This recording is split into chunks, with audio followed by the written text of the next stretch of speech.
Hello, everyone. My name is Lauren Ruger, and I'm a PhD candidate at Virginia Tech, and I'll be presenting today on my work investigating histotripsy ablation of spontaneously occurring canine bone tumors in vivo. To begin with a little bit of background, osteosarcomas are highly metastatic bone tumors affecting both dogs and humans. Osteosarcoma has a poor prognosis, and the 5-year survival rate for humans with non-metastatic osteosarcoma is 60 to 70%, but this drops to as low as 20 to 30% in patients with metastatic disease. In canine patients, expected survival is much lower with a 1-year survival rate of only about 45%. Current osteosarcoma treatments involve limb amputation or limb salvage surgeries combined with adjuvant chemotherapy. Even with these interventions, survival rates have been stagnant for decades, and there remains a critical need for alternative osteosarcoma treatments. Histotripsy is a non-thermal, non-invasive, focused ultrasound method that uses high amplitude ultrasound pulses to generate acoustic cavitation. The histotripsy cavitation bubble cloud is only millimeters in size, offering high precision ablation of soft tissues and tumors, which can be visualized on real-time ultrasound imaging. Histotripsy has been previously investigated preclinically for the ablation of soft tissue tumors of various types, and a recent multi-center human clinical trial is investigating histotripsy for the treatment of primary and metastatic liver tumors. Osteosarcoma tumors, however, present unique challenges for histotripsy treatment. Previous studies have demonstrated that tissues with high mechanical strength are more resistant to histotripsy-induced damage, suggesting that osteosarcoma may be more difficult to treat due to their bony composition. Additionally, ultrasound waves are highly reflected or attenuated by intact bone, and as a result, targeting osteosarcoma tumors with histotripsy may be difficult due to bone blockage of the imaging and therapy pulses. To test whether histotripsy could ablate osteosarcoma tumors, our team recently conducted a feasibility study using ex vivo canine osteosarcoma. In this study, section tumor samples were treated using a 500 kHz histotripsy transducer and a treatment dosage of 4,000 pulses per point. Results revealed a complete breakdown of tumor cells and complete ablation of tumor cells and a complete breakdown of osteoid matrix within the targeted regions of the tumor.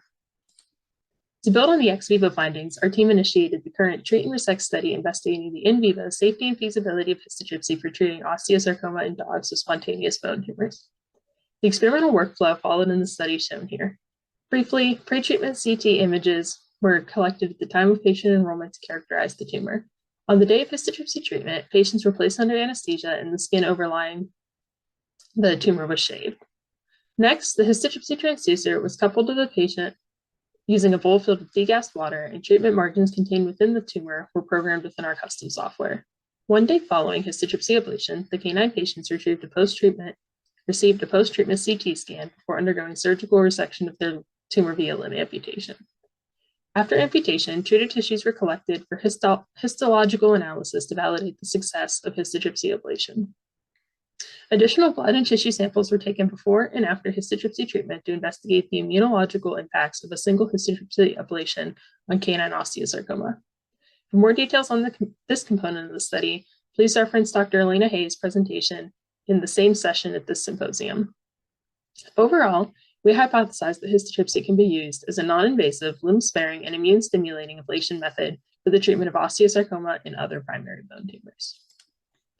15 canine patients underwent single partial histotripsy ablations of their primary bone tumors before undergoing surgical amputation of the affected limb 1 day after histotripsy.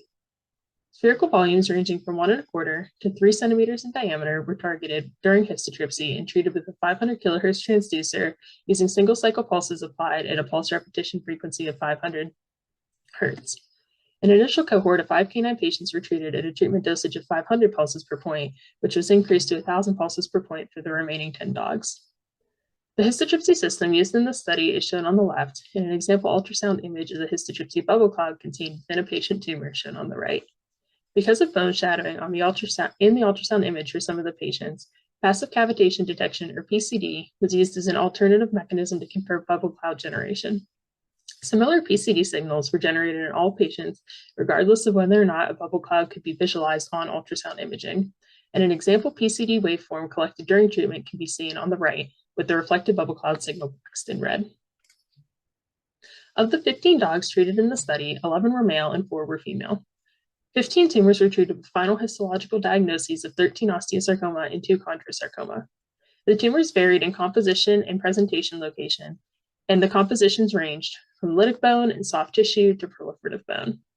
The figure on the right shows 3 example tumors from the study, each distinct in its composition.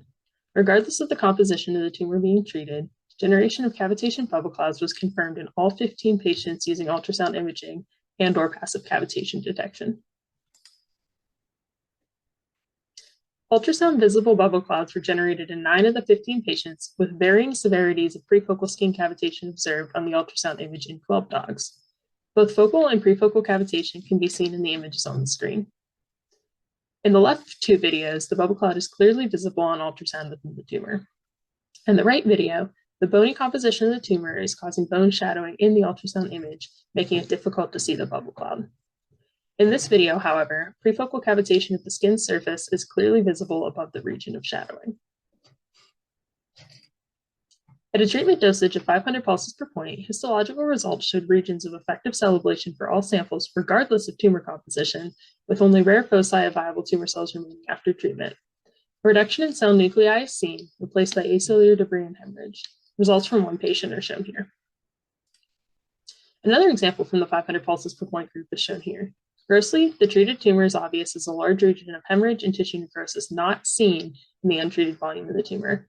These findings are supported histologically as shown on the screen. A final example from the 500 pulses per point group is shown here.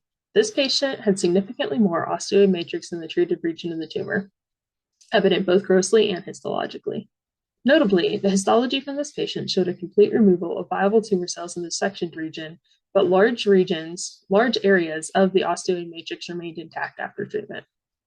This finding suggests that there may be an optimized histotripsy treatment dosage for bone tumors, allowing complete ablation of tumor cells, but preserving the matrix necessary to maintain the mechanical integrity of the treated bone. On CT images, both tumors and achieved ablation zones could not be clearly visualized. While CT is used to stage as the standard staging modality for canine bone tumors, it's limited for this application, and MRI imaging is used to stage human patients. Example CT images from one of the patients treated in the study are shown on the right, but there are no clear differences observable between pre- and post-treatment scans. As previously stated, the histotripsy treatment dose was increased to approximately 1,000 pulses per point for the second part of the study. Histology of the patients treated at the increased dose again showed effective ablation for samples of all compositions, but with increased cell death and matrix degeneration observed compared to the 500 pulses per point group.